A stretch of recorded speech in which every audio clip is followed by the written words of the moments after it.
Mesdames, Messieurs, bonsoir, bienvenue dans notre journal. Tout de suite les titres de ce 25 novembre. Encore trop de femmes victimes de violences conjugales. Aujourd'hui, c'est la journée internationale de lutte contre les violences faites aux femmes. Dans ce journal, le témoignage de l'une d'elles.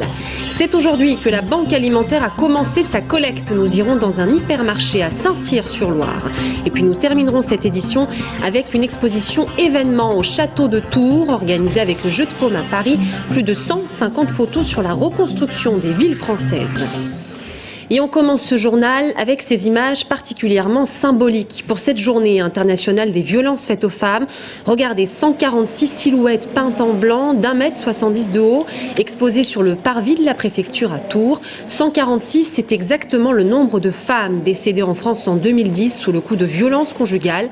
Je vous propose d'écouter quelques réactions à cette exposition qui n'a pas laissé indifférentes les passants que Marion Branchet a rencontrés ce matin.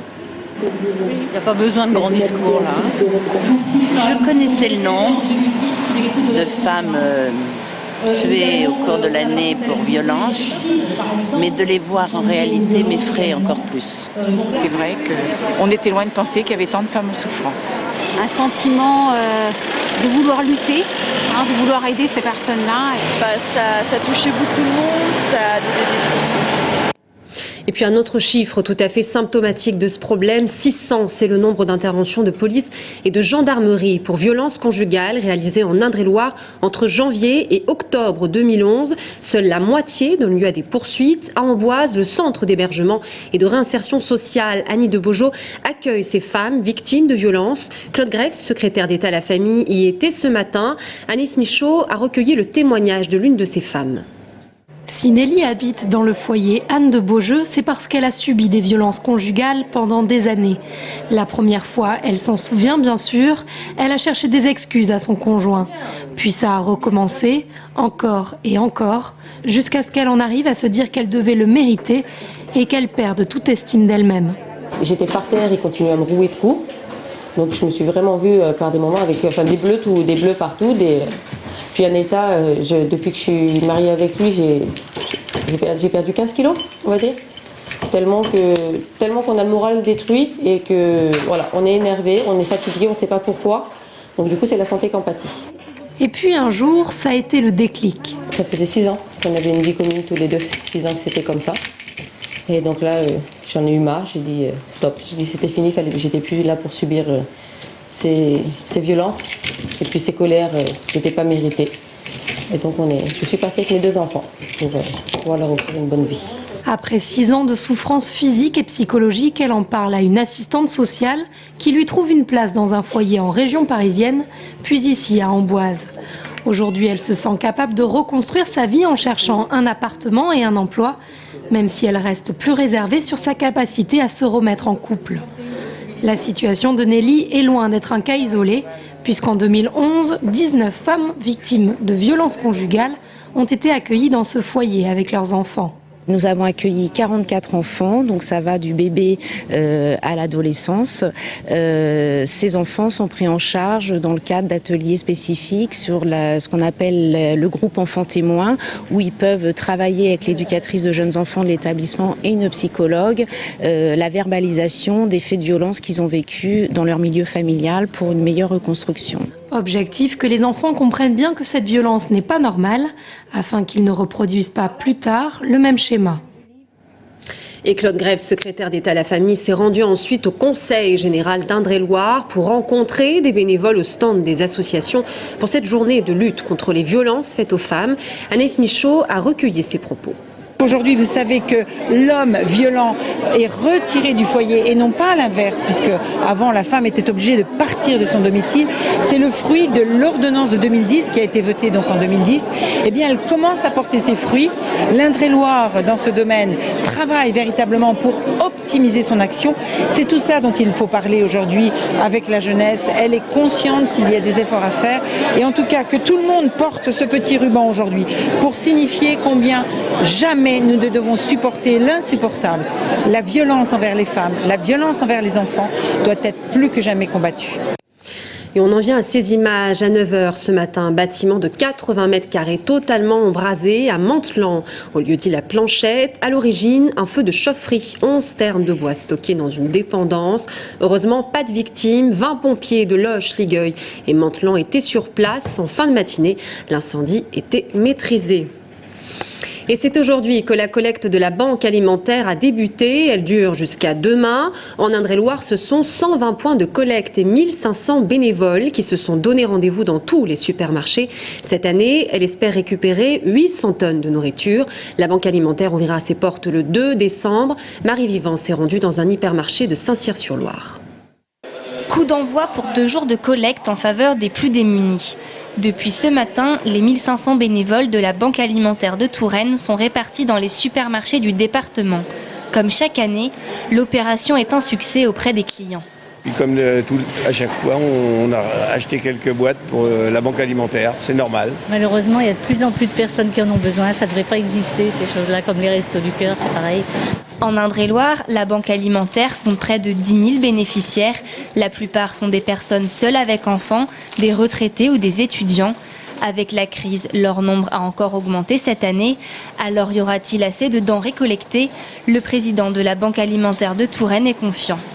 Je pense qu'il y a un sentiment de solidarité qui se manifeste sur l'ensemble de la population. Aujourd'hui, plus personne n'est à l'abri de se retrouver un jour dans une situation où il aura besoin de l'aide alimentaire.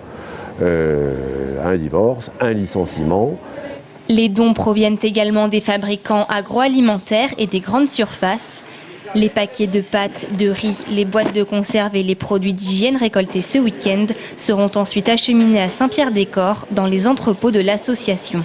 Nous avons une grande opération de tri à partir de la semaine prochaine, ce qui va nous permettre après de pouvoir faire des clés de répartition pour pouvoir alimenter les associations qui bénéficient des produits de notre collecte. L'an dernier, plus de 800 tonnes de produits ont été distribués en Touraine, soit l'équivalent d'1,5 million de repas. Une hausse de la fiscalité locale, mais une augmentation mesurée, inférieure à 2%. C'est ce que promet la présidente du Conseil général d'Indre-et-Loire, Marisol Touraine, pour boucler le budget 2012 du département. Les élus ont examiné aujourd'hui les orientations budgétaires. Le vote du budget aura lieu le 16 décembre. Au menu des débats également, le déploiement de la fibre optique pour favoriser l'accès à l'Internet à très haut débit et le soutien financier du Conseil général à la construction du tramway de Tours, un soutien de 14,6 millions d'euros sur la période 2011-2014. Politique toujours, vous le savez, François Bayrou sera le candidat MoDem à l'élection présidentielle. Pour Pierre Commandeur, président du mouvement démocrate en Indre-et-Loire, cette déclaration n'est pas une surprise, mais elle permet de mettre les troupes en ordre de marche et de se présenter en seule alternative crédible au PS et à l'UMP. On l'écoute. On cherche vraiment à proposer une nouvelle majorité centrale au-delà du clivage gauche-droite. On voit bien depuis 35 ans qu'on a soit la gauche qui est au pouvoir, soit la droite, que globalement la politique n'est pas exactement la même, mais sur l'aspect budgétaire, ça a été la même, c'est du déficit depuis 35 ans. Et au moins la victoire de François Bayrou depuis 2007, puisque lui s'est bien battu en 2007 sur ce sujet, c'est d'avoir fait prendre conscience aux citoyens et au reste de la classe politique ce besoin d'équilibre budgétaire et de régler le problème de la dette. Maintenant que cette victoire idéologique quelque part est faite, il va falloir passer au concret. Et je pense que le plus à même de passer au concret, c'est lui. Des demandeurs d'asile à Tours-Nord, plusieurs familles qui n'ont pas d'hébergement depuis quelques jours viennent de s'installer dans les locaux de l'Institut du travail social à Tours-Nord. Elles avaient déjà tenté d'occuper la fac des tanneurs et la piscine de Bozon. Christophe Boucher quitte la direction du Tours FC. Il ne se représente pas au poste de vice-président du Tours FC. Après 3 ans de mandat, Christophe Boucher souhaite se consacrer à son métier de consultant en stratégie de marketing sportif et à ses activités politiques. On l'écoute. Je prends du recul. Je serai là, je serai dans les tribunes, je viendrai voir mon équipe, je viendrai voir l'équipe de ma ville et puis je serai attentif à la fois à ses résultats sportifs, à la fois à ses résultats économiques, à la fois à sa vie dans la ville. Tout le monde sait que mes amitiés politiques sont et resteront, quoi qu'il arrive, pour Jean-Louis Borloo. Aujourd'hui, mon travail était à ses côtés. On est en train de rédiger un programme et un manifeste pour le présenter aux autres candidats à l'élection présidentielle. Donc en ce moment, moment, ce qui m'occupe, c'est ce travail auprès de Jean-Louis Borloo, à Paris, dans la rédaction de ce manifeste.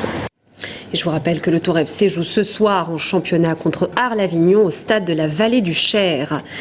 Et on en vient à cette exposition au château de Tours organisée avec le Jeu de Paume à Paris, la photographie à l'œuvre. Le thème, la reconstruction des villes françaises après la Seconde Guerre mondiale. 150 photos ont été sélectionnées pour cette exposition. L'occasion de voir quelques chantiers pilotes, notamment à Orléans et à Tours. La photo informative et artistique, c'est un sujet de Jérôme Alain.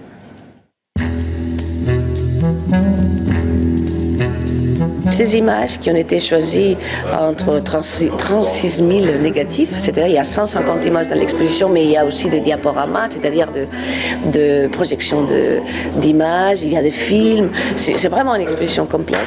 En fait, ça qui essaye, c'est de tisser entre la photographie qui est documentaire, qui est un registre, qui est la vie dense, et cette photographie qui a aussi des caractéristiques esthétiques, artistiques, et ce mélange entre les deux fait que cette exposition soit vraiment une sorte de régal, pas seulement esthétique, mais aussi pour se poser des questions autour de l'histoire de la France, l'histoire récente.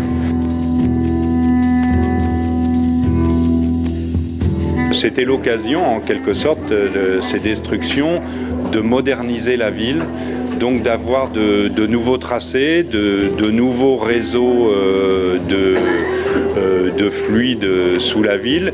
Et c'était l'occasion aussi de faire pénétrer le confort à l'intérieur des nouveaux logements, puisqu'il faut savoir qu'avant-guerre, il n'y avait pas les toilettes à l'intérieur des logements, il n'y avait pas l'eau chaude, pas toujours l'eau courante. Donc effectivement, l'État a pris à bras-le-corps ce projet et de reconstruire le pays et de rénover la ville par tous les moyens liés aux techniques modernes.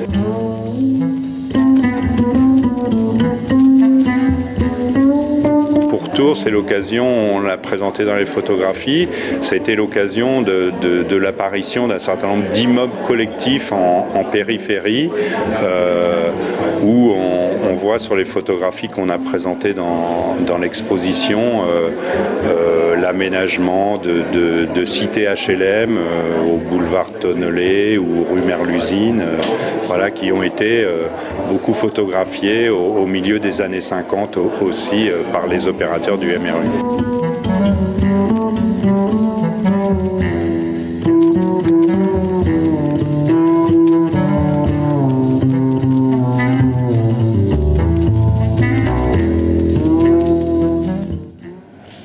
La photographie à l'œuvre, une exposition donc que vous pourrez aller voir dès demain et jusqu'au 20 mai au château de Tours.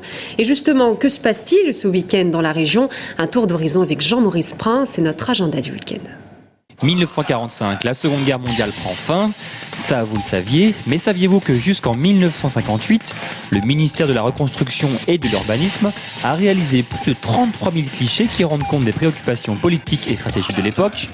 Tout le week-end, vous avez donc l'occasion de vous rendre au château de Tours pour découvrir 160 de ces photographies sur l'évolution de la construction urbaine à Tours et ailleurs. Ce samedi à 11h, nous vous proposons d'assister à l'inauguration des serres municipales de Saint-Pierre-des-Corps.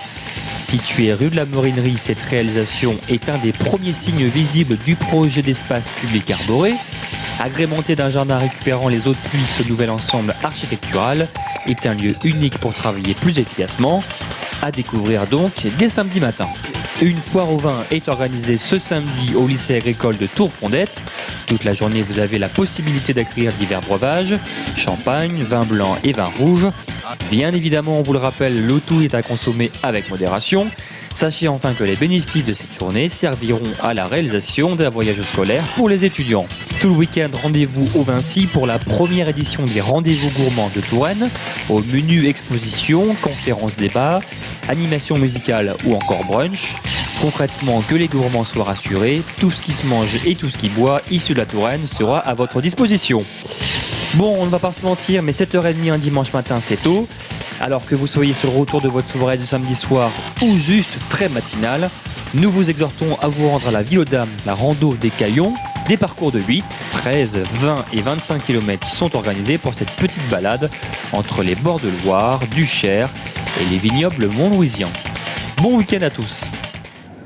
Et on termine cette édition avec les illuminations de Noël. C'est parti à Tours depuis 17h30. C'est Jean Germain qui a donné le coup d'envoi des fêtes de fin d'année. Regardez.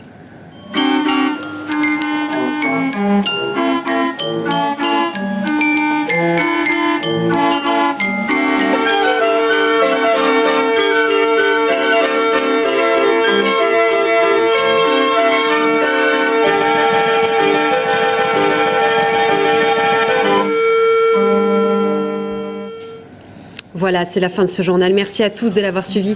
Dans un instant, nous parlons encore des violences faites aux femmes avec Nadine Laurin, déléguée aux droits des femmes en Indre-et-Loire. A tout de suite.